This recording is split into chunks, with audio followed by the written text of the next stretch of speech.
Night owls. Scary Christmas.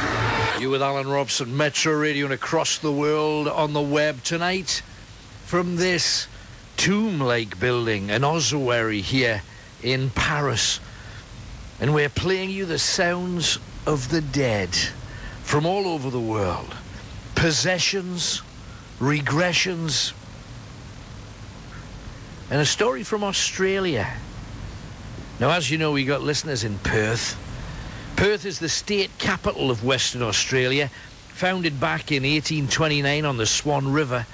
There were only a handful of people living there at first, but as soon as they set up a convict settlement, people were drafted in to work guarding, feeding, punishing, and organising the criminal fraternity. Many truly wicked individuals had been sent there from Britain, but a good few Aussies added to their number too. The Port Fremantle suddenly became a huge place after gold was found nearby at Kalgoorlie. Yet it's on an island 12 miles, 20 kilometres offshore, where a truly disgusting haunting took place. Rottnest Island would live up to its name. The woman was called Lizzie, and although she'd enjoyed the wealthy lifestyle of a much younger woman married to a far older man, there was a lot she was most aggrieved about. Pat Gannon was a gambler.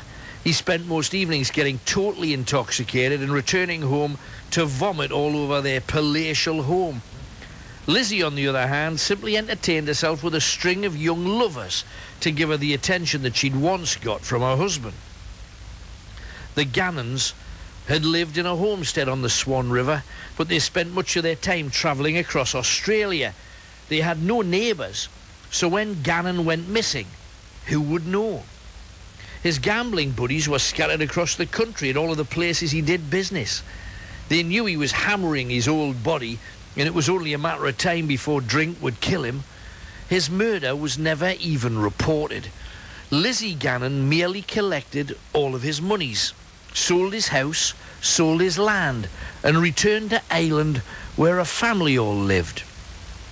3 months earlier, she'd paid a boatman to take them both to Rottnest Island, where she'd told him there was a major card game. 4 hours later, she returned to the mainland alone, saying that her husband was staying the night. He was never seen again. 32 years later, in 1861, a barrel of human bones were found. Some cat, some dog, and lots of human limbs.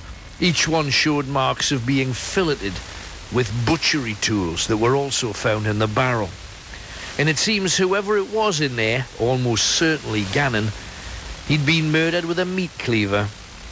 His skull was in 2 perfect halves. The flesh had been peeled from him, quite possibly while he was still alive. Rottnest Island at that time had been home to escaped convicts who would do anything for money. They were known for entertaining themselves with any wealthy person they could rob and eventually murder. The eye sockets in the skull had marks showing that the eyes had been gouged out using something very blunt like a shell or a spoon. There's no point doing that to a dead man, only the living. Gannon did not die well, if such a thing is possible, so his stripped bones were hurled into a barrel with a host of other creatures gutted and tortured by criminals. Lizzie never missed a beat. She continued her lascivious ways and enjoyed spending her husband's money setting up home in southern Dublin.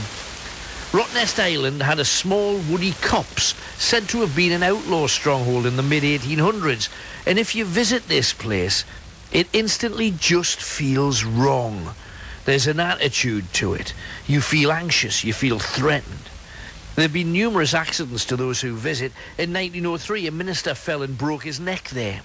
The same year, a tree fell, killing 3 small children and a 32-year-old man.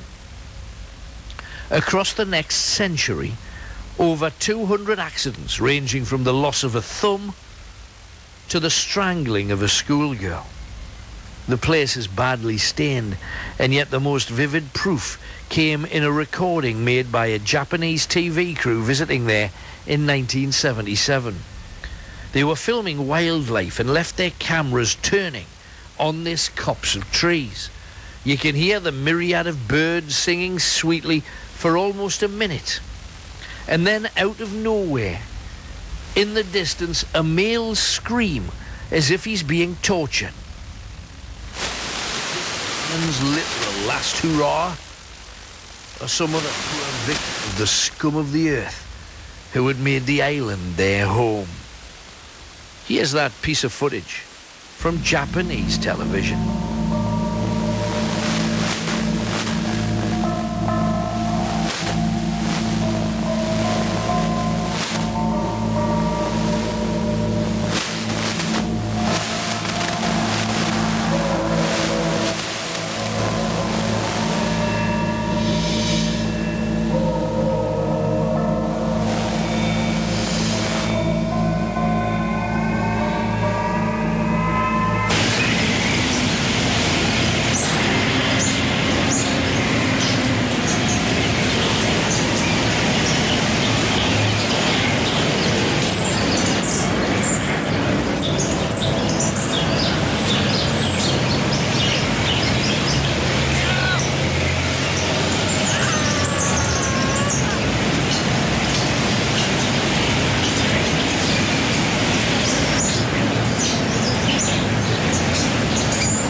Now, mental illness is the most misunderstood of conditions and always has been, leading to sufferers being hanged as heretics, sent to gas chambers, or more often being locked away in secure establishments where all sort of abuse and mistreatment goes on.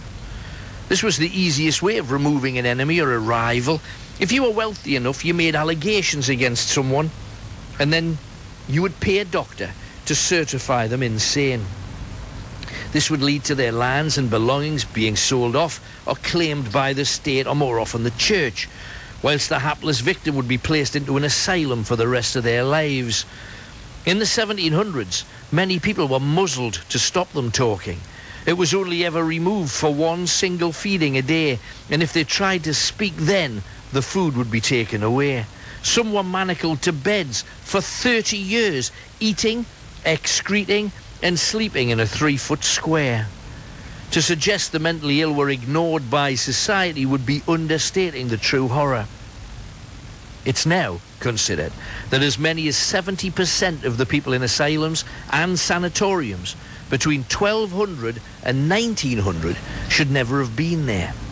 Let's take one London sanatorium as a rule of thumb. In 1913, there was a report carried out on the residents of one home, who were all reassessed in an attempt to close several establishments. Even then, 3 people were found to have been placed there by relatives who just wanted rid of them. One lady, Elizabeth Tuttle, then in her 80s, was put in there when she was 28 by a wealthy husband who wanted her out of the way so he could get the marriage annulled so he could marry his mistress. It was far cheaper, far easier than a divorce, and within 8 months her home belonged to this other woman. The story she told was a harrowing one, and it gave just a hint at the horrific events that had happened in places like this for centuries.